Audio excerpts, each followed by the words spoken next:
Good morning बच्चों आज हम सब कक्षा 8 का अपनी मंजरी पाठ्यपुस्तक का चैप्टर नंबर 3 का अध्ययन करेंगे। चैप्टर नंबर 3 में हम पढ़ने वाले हैं सच्ची वीरता। सच्ची वीरता एक निबंध है जो सरदार पूर्ण सिंह द्वारा लिखित है।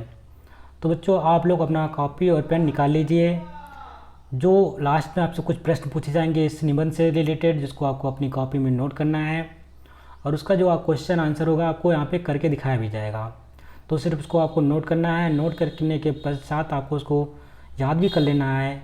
और जैसा कि इसमें लॉकडाउन के दौरान आपकी क्लासेस हो नहीं पा रही हैं, तो उसको आप जो नोट करेंगे उसका फ़ोटो खींच करके अपने जो स्कूल का आपका जो व्हाट्सएप ग्रुप बना है उस ग्रुप में आप सेंड करिए, क्योंकि इसमें यही माध्यम है, आपको पढ़ाने का तरीका यही है। इससे ऑनलाइन के थ्रू आप ऐसे ही पढ़ सकते हैं। कुछ नए कंटेंट भी आते रहेंगे धीरे धीरे। अभी थोड़ा सा कंटेंट की जो कमी है, तो आशा करता हूँ आप लोग अपनी कॉपी पेन निकाल लिए होंगे। तो आइए इस वीडियो की शुरुआत करते हैं।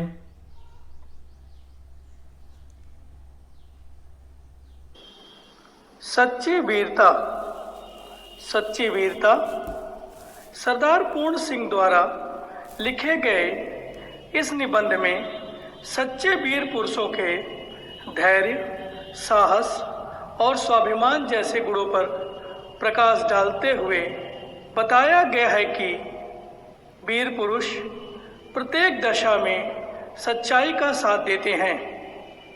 पाठ के माध्यम से लेखक महोदय ने एक बागी गुलाम और एक बादशाह के मध्य जो बातचीत हुई, जिसमें जब बादशाह ने गुलाम से कहा कि मैं तुमको अभी जान से मार डालूंगा, तो तुम मेरा क्या करोगे?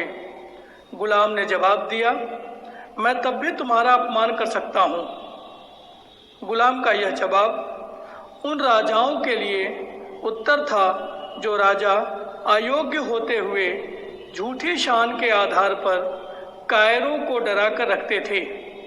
साथ ही उत्तर उन लोगों को भी था जो अपने पूरे जीवन का केंद्र अपने शरीर को ही मानकर उसकी रक्षा के लिए अयोग्य लोगों की पूजा किया करते थे।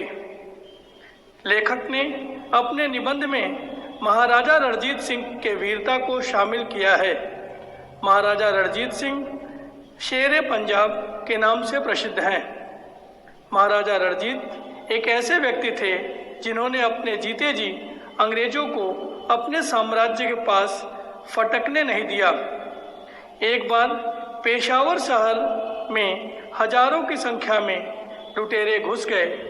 शहर के सैनिकों की संख्या 150 ही थी। रणजीत सिंह उन्हीं 150 सैनिकों के साथ वीरता के साथ सामना करते हुए लुटेरों को भगा दिया। लेखक ने अपने निबंध में लिखा है कि वीरता की अभिव्यक्ति केवल मरने में, तलवार तोप के सामने जान गंवाने से ही नहीं होती, अपितु सत्य की तलाश में राजपाट घर बार छोड़ने वाले महात्मा बुद्ध जैसे लोग भी वीर की श्रेणी में आते हैं। यदि कोई सच्चा वीर है तो आवश्यकता पड़ने पर पीछे नहीं हटता, चाहे जैसी परिस्थिति हो उसका डटकर सामना करता है। जो आगे बढ़कर पीछे हट जाते हैं उनसे बड़ा कोई बुज़दिल नहीं होता है।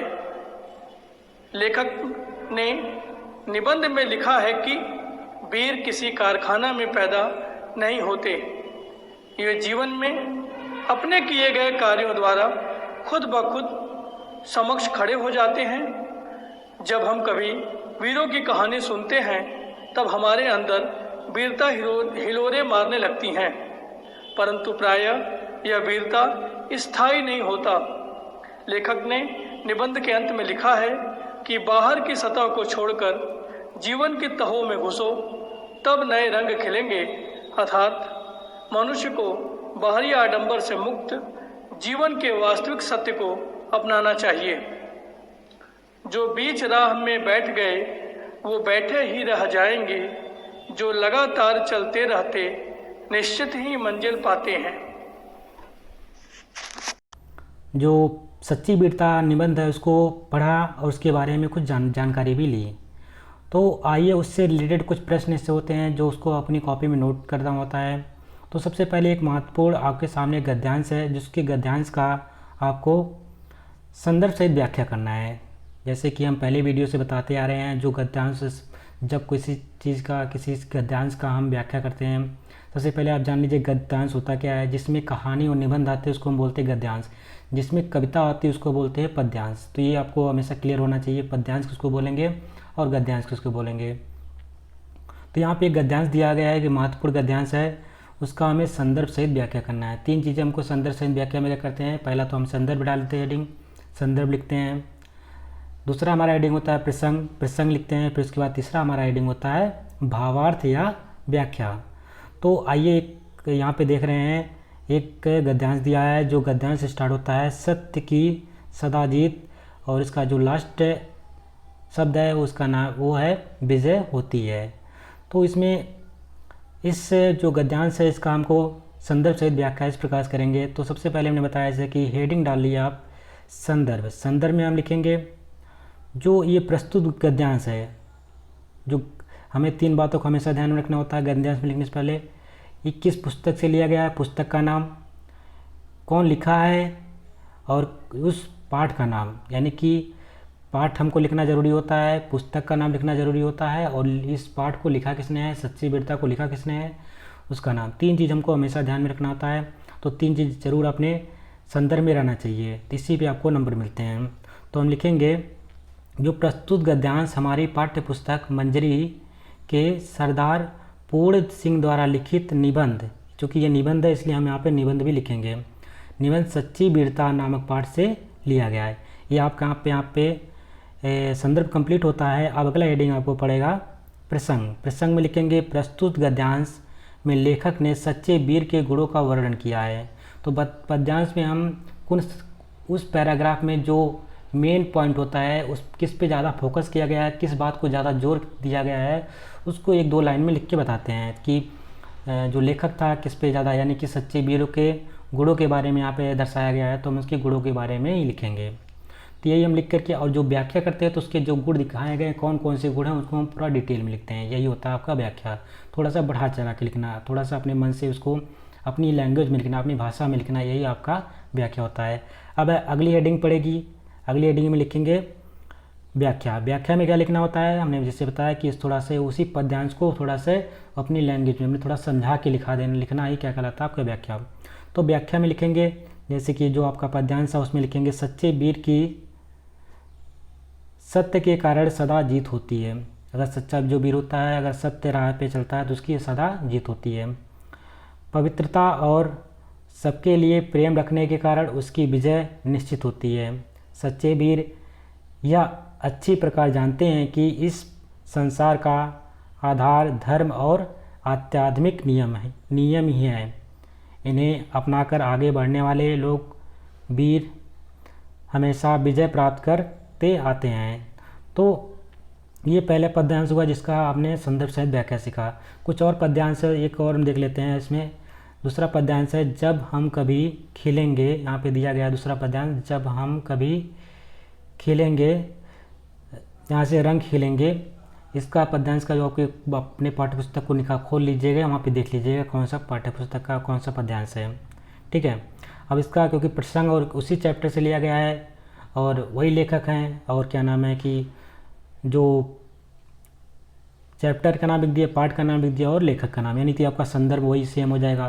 प्रसंग में भी वही है क्योंकि इस पद्यांश में भी उनके वीरों के गुणों के बारे में व्याख्या किया गया, तो सेम टू सेम जैसे ऊपर लिखे थे एज इट इज़ ये भी हो जाएगा। अब जो व्याख्या होगा थोड़ा सा व्याख्या डिफरेंट होगा क्योंकि उसमें हो सकता है उसके गुणों को ज़्यादा बढ़ाकर बताया गया हो, तो व्याख्या आपको अलग हो जाएगा। तो व्याख्या में आपको लिखना होगा, ध्यान में रखना है।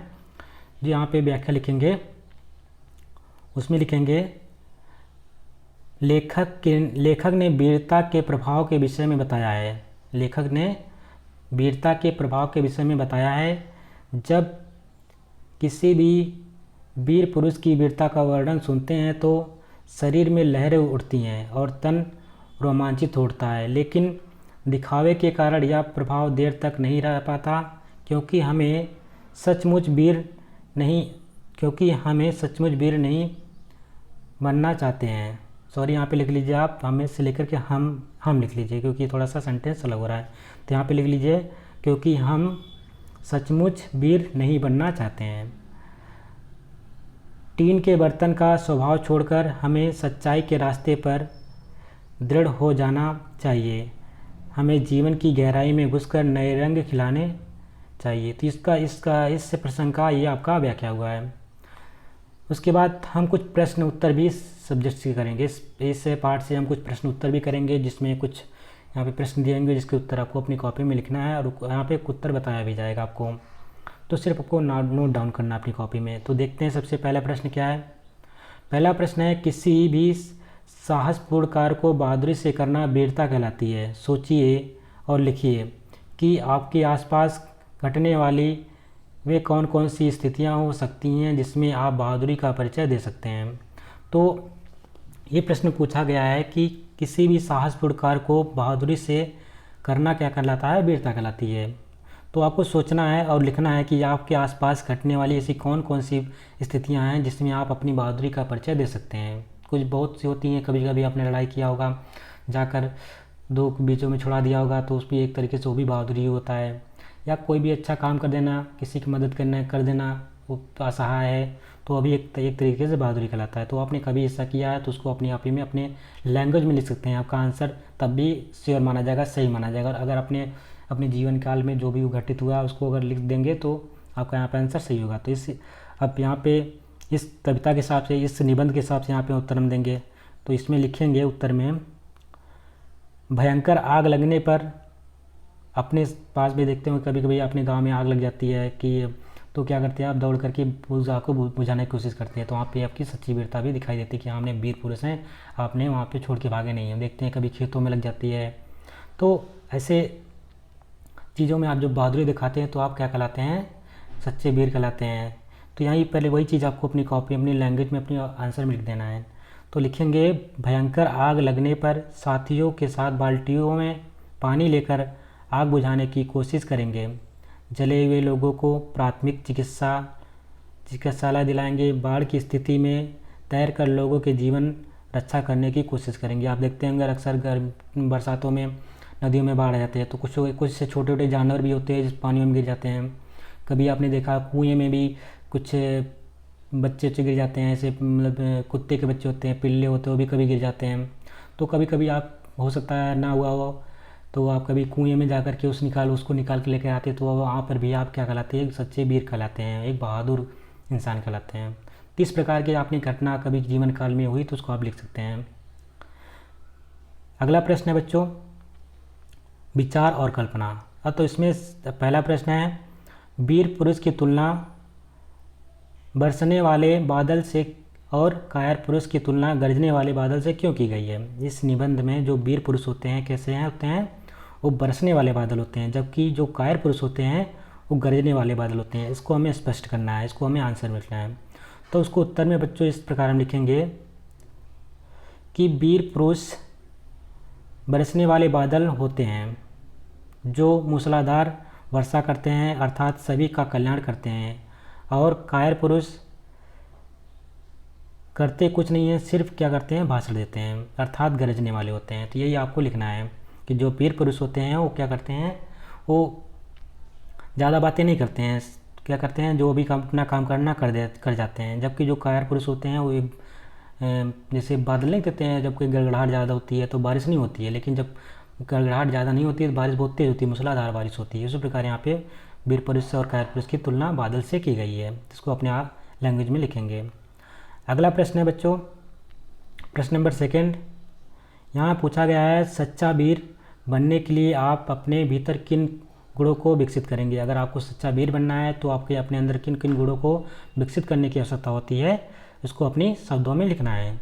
तो उसमें उत्तर में हम लिखेंगे, सच्चा वीर बनने के लिए धैर्य सबसे ज़्यादा हमें ज़रूरी होता है। धैर्य, गंभीरता हमारे अंदर होनी चाहिए, स्वतंत्रता होना चाहिए, उच्च मनोबल सबसे महत्वपूर्ण होता है। आपका मनोबल हमेशा उच्च होना चाहिए, आप पॉजिटिव होना चाहिए, आपके अंदर हमेशा नेगेटिव थॉट आने ही नहीं चाहिए। आप हमेशा कह रहे हैं पॉजिटिव रहें कि मैं एक काम कर सकता हूँ, आपके अंदर मनोबल बढ़ा रहे कि मैं एक काम कर सकता हूँ, तभी आप उस काम को कर सकते हैं। मान लीजिए आप कभी नदी में गए नहाने के लिए, तो आप पहले ही डर जाएंगे, मुझे तैरना नहीं आता, मैं डूब जाऊंगा, तो कैसे आप तैर पाएंगे। जबकि अंदर से आत्मा कहेगी कि हाँ नहीं, मैं तैर सकता हूँ, तो आप धीरे धीरे तैरने की कोशिश करेंगे और तैरना सीख जाएंगे। तो इसी प्रकार कोई भी काम करने से अपने अंदर कम से कम जो मनोबल होना चाहिए वो उच्च होना चाहिए। कोई भी काम करिए, क्योंकि कहते हैं ना, कोशिश करने वाले की कभी हार नहीं होता। मैं बार बार कहता हूँ कि कोशिश करने वाले की कभी हार नहीं होती है। करते रहिए, कभी ना कभी तो सफलता ज़रूर मिलेगी आपको। तो यहाँ पे उत्तर में क्या था, सच्चे वीर बनने के लिए धैर्य, गंभीरता, स्वतंत्रता, उच्च मनोबल, पवित्रता और सबके प्रति प्रेम भावना आदि गुणों को विकसित करेंगे। जो ये सब गुण हैं उनको क्या करें, अपने अंदर हम विकसित करेंगे, तब एक सच्चा वीर हम बन पाएंगे। ये गुण हमारे अंदर होना चाहिए। अगला प्रश्न है प्रश्न नंबर 3, वीरों को बनाने के कारखाने कायम नहीं हो सकते हैं।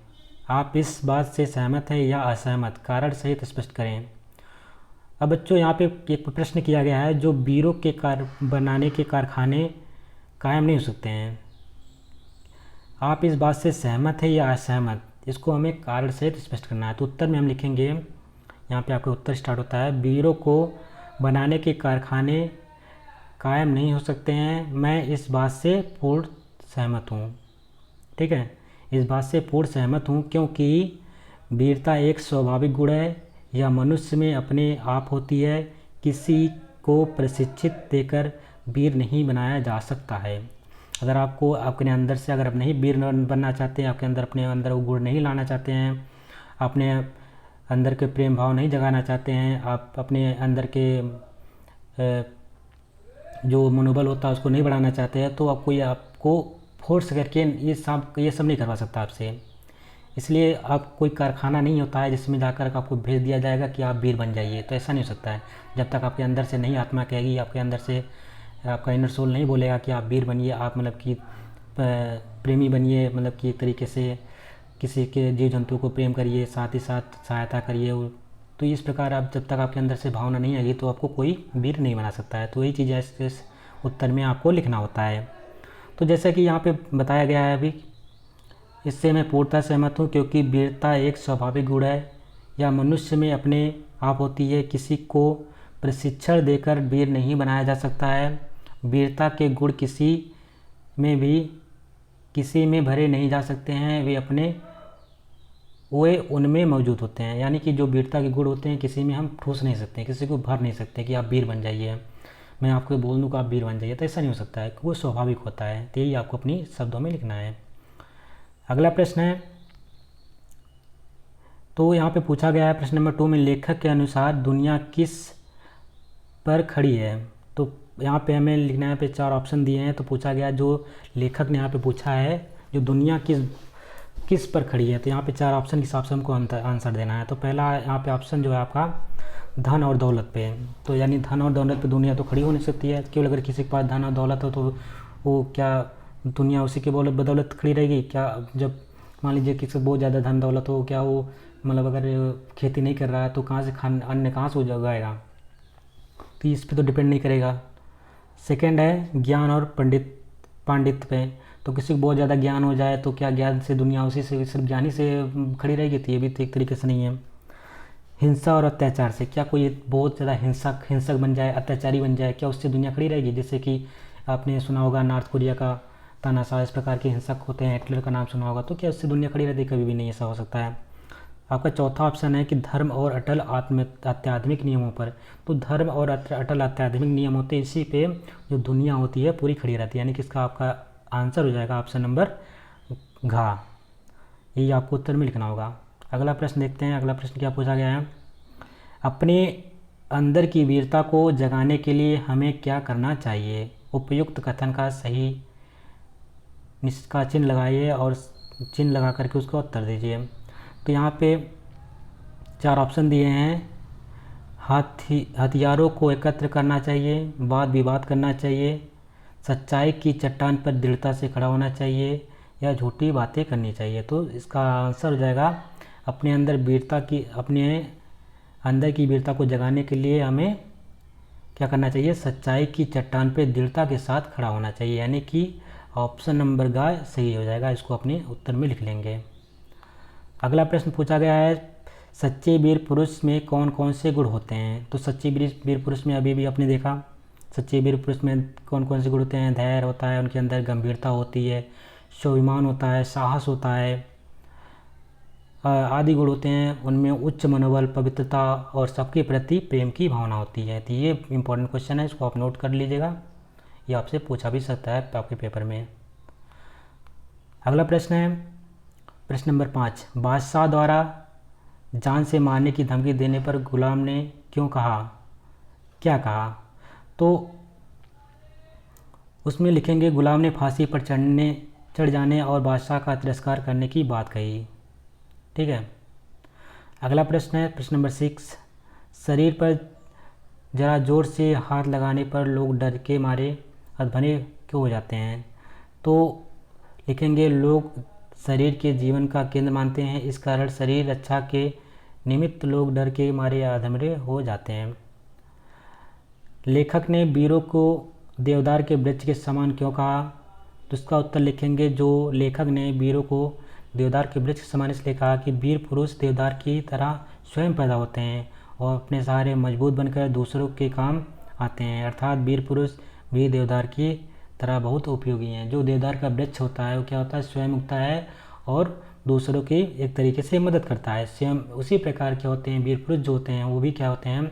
स्वयं उनके अंदर स्वाभाविक जो पुनर्बलन होता है, मनोबलन होता है, जितने भी गंभीरता होती है, जो सच्चाई होती है, सब अपने स्वाभाविक होता है, अपने आप से आता है। तो इसलिए उन्होंने जो भी यहाँ पे लेखक ने वीर पुरुष की इसलिए तुलना की थी किससे? देवदार के वृक्ष से। अगला प्रश्न है, यहाँ पे कुछ मुहावरे दिए गए हैं, उन मुहावरों को अपने शब्दों में प्रयोग करना है। तो आप सबसे पहले क्या करेंगे? मुहावरों को लिखने से पहले 3 लाइन बनवा लेंगे, इस प्रकार से खींच लेंगे। ठीक है। एक में लिखेंगे वाक्य यानी शब्द। ठीक है।